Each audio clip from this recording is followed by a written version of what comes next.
I have a cell phone. You do? Are you concerned about the damage that the cell phone and electricity generation causes to the Are environment? you joking about this? No, I want to know if you're willing to give up your iPhone. No, Are you I'm willing not to gonna. give? Why not? Doesn't it start with people like you? You're here saying you want. No. It starts by changing the laws so to rationalize the marketplace so that we reward the most efficient forms of energy use and we punish the bad ones. Shouldn't you lead by example?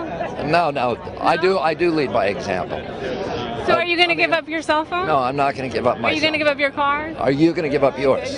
I'm not the one who's here talking about the environment. You're here trying to change the environment, trying to change the law. So I'm asking if you are going to lead by example. No, I'm not going to stop using a cell phone, and I'm not going to stop using. I don't believe that we have to reduce our quality of life in order to have a rational free market, in order to stop the use of carbon, in order to divorce ourselves from a fuel that is destroying our planet. What we need to do is change the laws. It's much more important to change your politician than it is to change your light bulb or your cell phone or your automobile.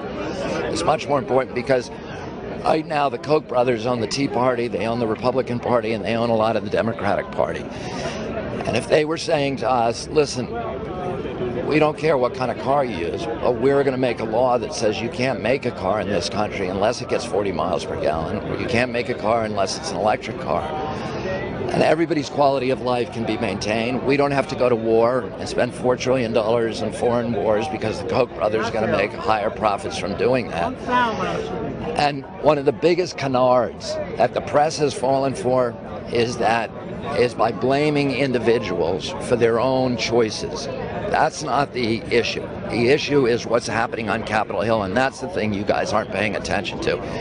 You're letting these people, you're letting the Koch brothers run our country, subvert our democracy, corrupt our politicians, capture the agencies. You could say the same thing about capture the agencies that are protecting the rest of us from pollution and destroying local democracy on every level. And that's what you ought to be paying attention to, rather than asking trivial and inane questions about whether or not what kind of car somebody drives or whether or not they use cell phones.